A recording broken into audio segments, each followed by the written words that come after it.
श्रीमद्भागवत महापुराण चतुर्थ स्कंध पंचदश अध्याय।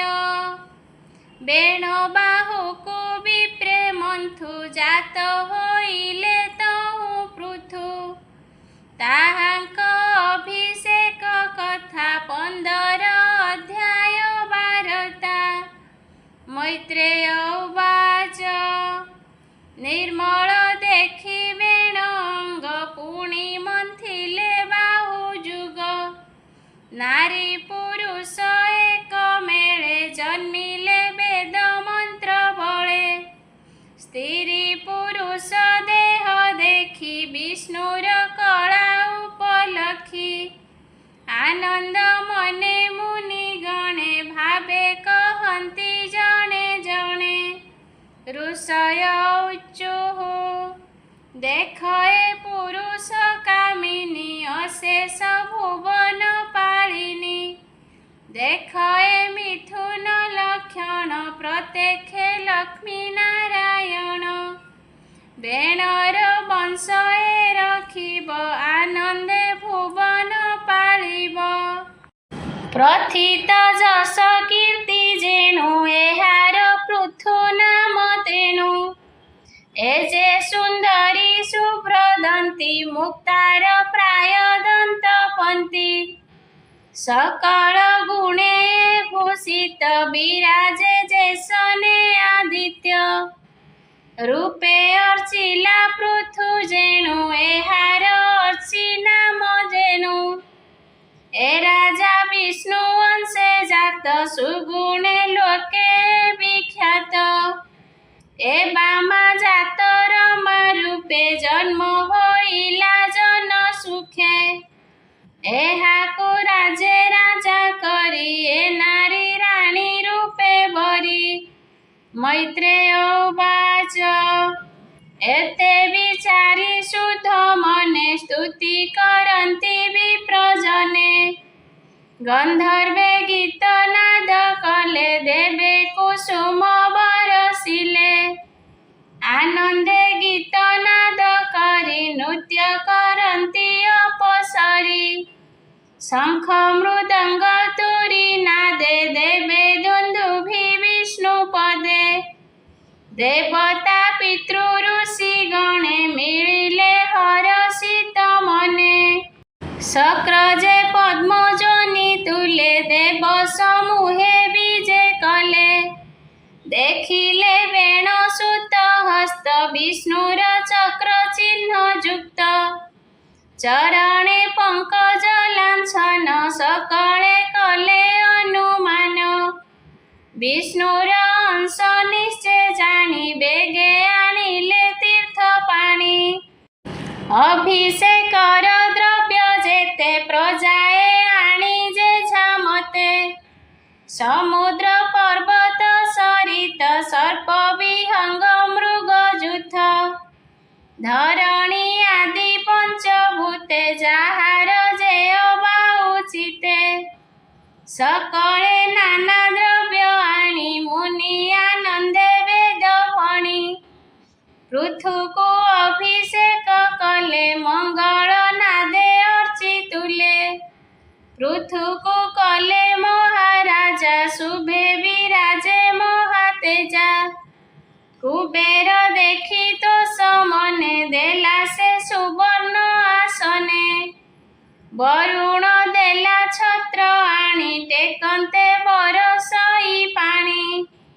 से छत्र नाम जल स्रवा स्वभावे दिशे शशि प्रभा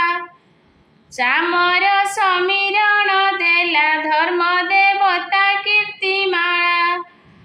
इंद्र मुकुट देला शिरे समन दंड देला करे ब्रह्म कवच ब्रह्मा देले भारती हार लंबाइले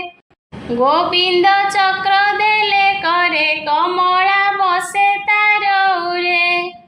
सुवर्ण 10 चंद्र जुते रुद्र खड़ग देले हस्ते अंबिका देले आनी चर्म सत चंद्र रे शोभमान अमृतमय स्व आनी विमान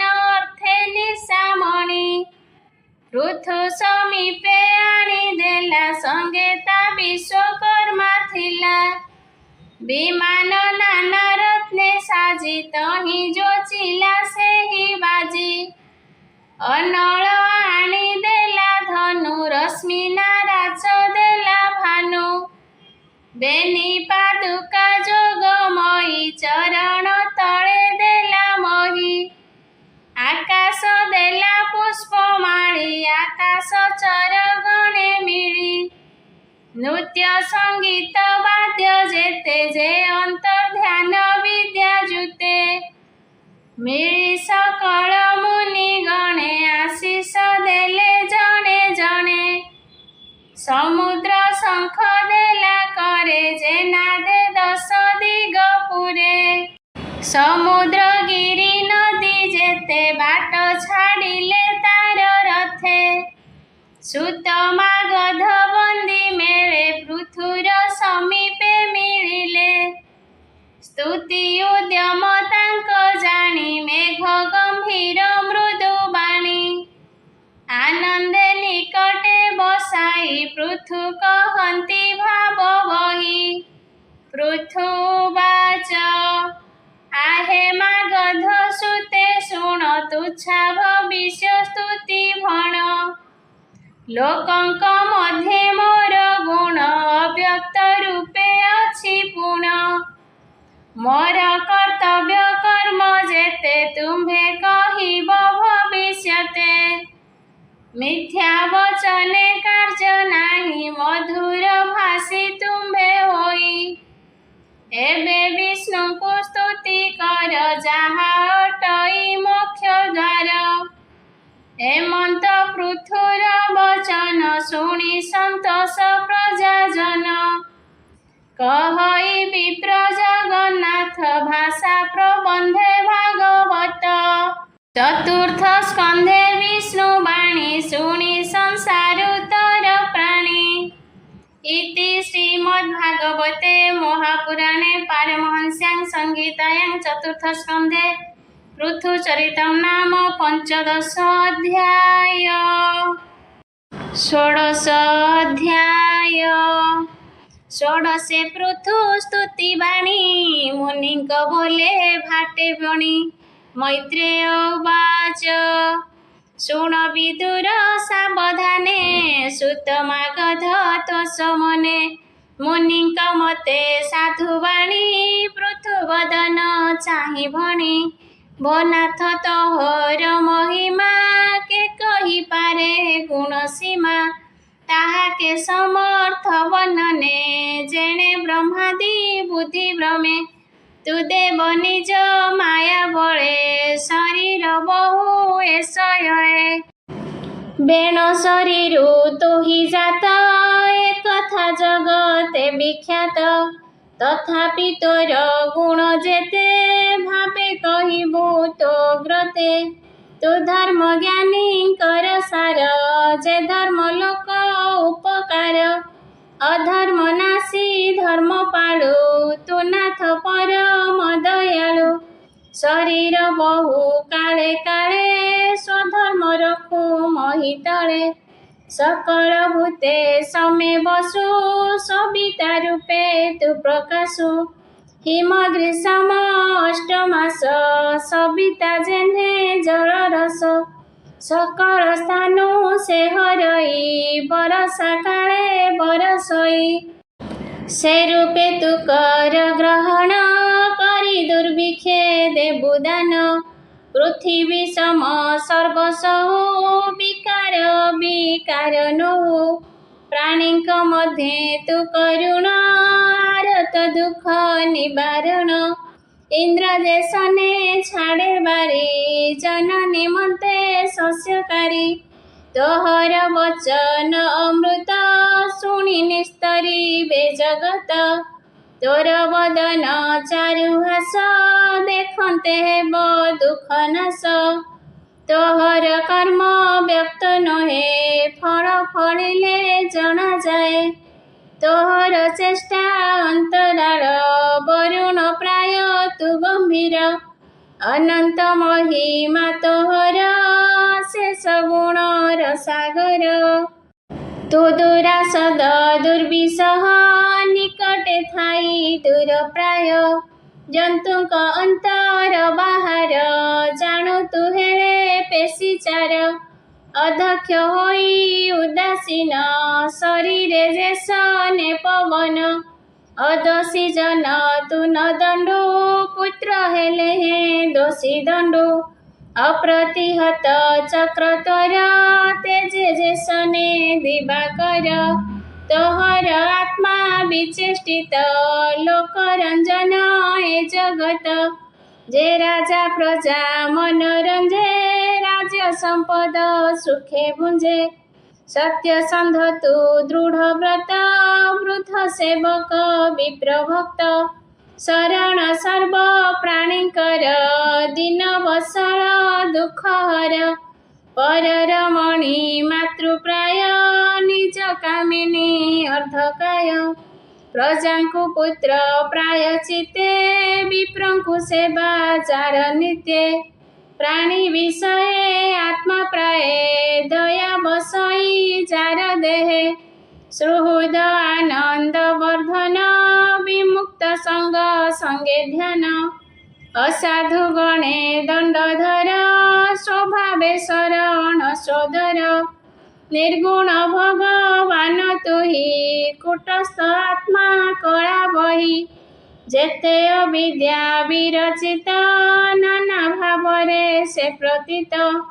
हेले हे तोहर शरीरे दिशई व्यर्थ व्यवहारे तो अवतार ए जगते जगत निस्तार निमंते तु नृपनाथ एक रथी महिमंडले जेते छंती ताहांकर क्षण निमित्ते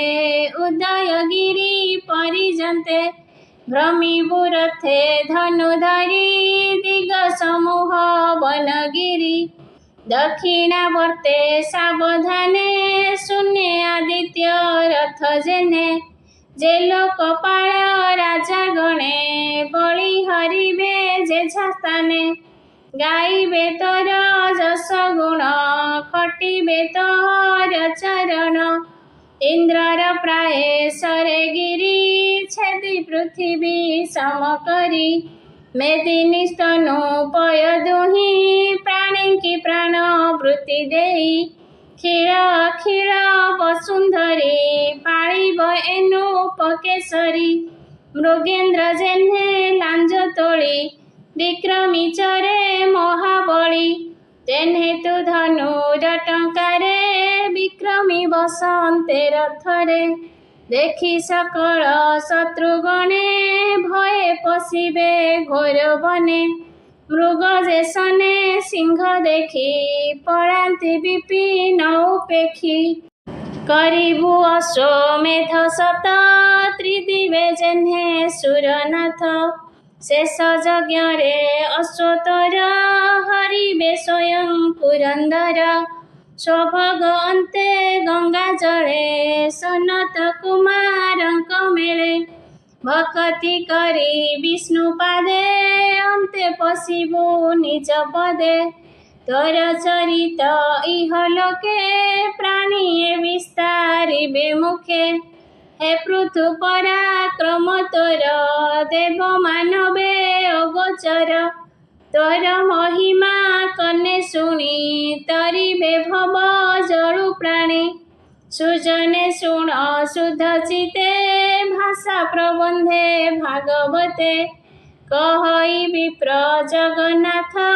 ए पृथु राजार चरित इति श्रीमद्भागवते महापुराणे पारमहंस्यां संहितायां चतुर्थस्कन्धे पृथुस्तव नाम षोडशाध्याय। सप्तदशाध्याय महिग्रासन्ते शस्य बीज मारी धाइले पृथुराज भये धरणी कलास्तव 17 प्रस्ताव मैत्रेय उवाच हेमन्ते पृथुराजा बोले सुत मागधे कतुले भविष्य कले जेते स्तुति शुणी सानंदे नरपति आत्मार गुण कर्म शुणी संतोष मने नृपमणि वांछित सर्व सुख देला अनेक मते मान्य कला ब्राह्मण आदि चारि वर्ण अमात्य पुरोहित जन सकल जनपद आणी संतोष कला नृपमणि विदुर उवाच केमन्ते गोरु रूप धरि क्षीर स्रविला वसुन्धरी स्वभावे से ब्रह्म रूपिणी केबा महिमा तार जाने ताहाकु केमन्ते दुहिला दोहने बसा केबा हेला स्वभावे शरीर विषम ताकु केमन्ते कला सम कि अर्थे अश्वमेध कला इंद्र कि पाई अश्वनेला सनत कुमारंक मेळे ब्रह्म संपादी केते क्वाळे ताहांक तहु ज्ञान पाई पश्चाते कि गति कु पाई कि अर्थे प्रभु नर हरि जगते पृथु रूप धरि सुपुण्य कथा विचारिले सुजस जगते रखिले से कथा कह मुनि मते मु तोर सेवक उचिते केमन्ते पृथु रूपे हरि दोहन कले वसुन्धरी विष्णु कथा से गुण सार जा शुणी निस्तरे संसार सुत उवाच एमन्ते विदुर वचने मैत्रेय मुनि तोष मने प्रशंसी विदुर वचन कहे पराशर नंदन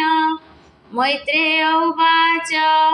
शुण विदुर एक मने पृथुकु मिली विप्रजने विधाने अभिषेक कले जन पर जा एक मेळे सकळे होई एक मन मिलिले पृथु सन्निधान कहन्ति शिरे कर देई क्षुधाए कंपे आंब देही क्षुधा नळ दहे मने वृक्ष कोटरे अग्नि जेन्हे एथकु कर तु कारण तो पादे पशिलु शरण क्षुधा न सहे आंब देह आंबंकु अन्न वृत्ति दिय क्षुधा हरई आंब प्राण भदेव कर परित्राण अन्न नथिले प्राण नाही प्रजा नथिले राजा काहीं एमंत प्रजांकर दन शुणिन छन्न पृथु मन बोलई अन्न के हरिला तुम्हको एते दुख देला शुणी बोलंती प्रजा जने शुण राजन स्थिर मने तो पिता राजक काळे ए भूमि गोरु रूपे बळे रात्रे सकळ शस्य खाई दिवसे समुद्रे लुचई आंभर शस्य बीज बळे भखिला क्षुधार नळे ताहाकु केबे न देखी एणु होइलु आंभे दुखी एमंत प्रजा वाक्य शुणी पृथु विचारी मने पुणी भूमि जीवन हरिबारे निज कोदंड धरी करे बाण निवेशी धनु गुणे त्रिपुर बधे रुद्र जेने धरणी पृथु तेज देखी धाइला समुद्र उपेखी भये चाहई दश दिशे मृग जेसने व्याध त्रासे पृथु धामई कोप मने रोषित अरुण लोचने सर संधानी धनु गुणे धामई पृथ्वी धाई जेने पृथ्वी पळाई जेने जेने पृथु धामई तेने तेने दिग विदिग भूमि शून्ये प्रतापे मिलिले गगने पृष्ठे चाहन्ते पृथु देखे केबा अवनी प्राण रखे ଦେବୀ ଲୋଭିଲା ତ୍ରାସ ମନେ ମୃତ୍ୟୁର ଭୟେ ପ୍ରାଣୀ ଯେହ୍ନେ ବଚଳି ନ ପାରି ଦୁଃଖ ମନେ ମିଳିଲା ପୃଥୁ ସନ୍ନିଧାନେ କମ୍ପଇ ଭୟେ ବସୁନ୍ଧରୀ ପୃଥୁ ଚରଣେ ନମସ୍କରି ବୋଲଇ ମଧୁର ବଚନେ ଶୀତ ବିକଳ ବଦନେ ତୁ ମହାଭାଗ ଧର୍ମଚେତା ଭୂତ ବସଳ ସର୍ବଜ୍ଞାତା ପ୍ରାଣୀ ରକ୍ଷଣେ ଜନ୍ମ ତୋର ତୁ ନାଥ ତ୍ରାହି ମୋତେ କର କିମ୍ପା ଜିଙ୍ଘାସା ମୋତେ କର ଅପରାଧୀ ନୁହଁ ମୁଁ ତୋର ସ୍ତ୍ରୀ ଗୋବଧ ମୁହିଁ ମଲେ କେଶନେ ସମ୍ପାଦିବୁ ଭଲେ ଏକ ମାରଣେ ବେନି ଦୋଷ ସଂସାରେ ଥିବ ଅପଯଶ ସ୍ତ୍ରୀଲୋକ ଅପରାଧ କଲେ ପଣ୍ଡିତେ ନ ମାରନ୍ତି ଭଲେ ତୁ ନାଥ କରୁଣା ସାଗର ଦୁଃଖୀ ଦରିଦ୍ରଙ୍କ ସୋଦର ଦଦରା ନାବ ପ୍ରାୟ ମୁହିଁ ଏ ଭାର ନ ପାରଇ ସହି ମୋହର ମଲେ ଜଗତେ ପ୍ରଜା ରଖିବୁ କେମନ୍ତେ ପୃଥୁବାଚ ଶୁଣ ଧରଣୀ ମୋ ଉତ୍ତର ତୁମଲେ ମୋର ନାହିଁ ଡର ମୋହର ଆଜ୍ଞା ଭାଙ୍ଗୁ ତୁଇ ତୋର ମାରଣେ ଦୋଷ ନାହିଁ ପିତା ମରଣେ ଅରାଜକେ ସକଳ ଶସ୍ୟ ବୀଜ ସୁଖେ ଖାଇଲୁ ଗୋରୁ ରୂପ ହୋଇ ସଂସାରେ ଶସ୍ୟ ବୀଜ ନାହିଁ ଅନ୍ନ ନଥିଲେ ପ୍ରଜାଜନ କେମନ୍ତେ ରଖିବେ ଜୀବନ ପ୍ରଜା ନଥିଲେ ରାଜା କାହିଁ ଏ ଘେନି ତୋତେ ମୁଁ ମାରଇ ଦୁଷ୍ଟ ମାରଣ ରାଜା ଧର୍ମ ଏ ତ ସ୍ୱଭାବେ ନିଜ କର୍ମ ମୁଁ ଯେବେ ନ ମାରିବି ତୋତେ ପ୍ରଜା ବଞ୍ଚିବେ କେମନ୍ତେ ବିଧାତା ସୃଷ୍ଟି କଲା ଯେତେ ଅନ୍ନ ଜୀବନ ରକ୍ଷା ଅର୍ଥେ ସେ ଶସ୍ୟ ଗୋରୁ ରୂପେ ଖାଇ ଏବେ ନ ଦେଉ କାହିଁ ପାଇଁ ତୁ ମନ୍ଦ ବୁଦ୍ଧି ଦୁରାଶୟ ମାୟା ବି ଆଣେ ବହୁ ଦେହ ଅବଜ୍ଞା କଲୁ ଯେଣୁ ମୋତେ ତେଣୁ ଦଣ୍ଡିବି ଆଜି ତୋତେ ଏ ପ୍ରଜା ପୀଡ଼ିତ ଆରତେ ক্ষুଧିତ ଅନ୍ନ ପ୍ରାପତେ ସେ ଦୁଃଖ ନିବାରିବି ମୁହିଁ ମୋ ବାଣେ ତୋର ମାଂସ ଦେଇ ସ୍ତ୍ରୀ ପୁରୁଷ ନପୁଂସକେ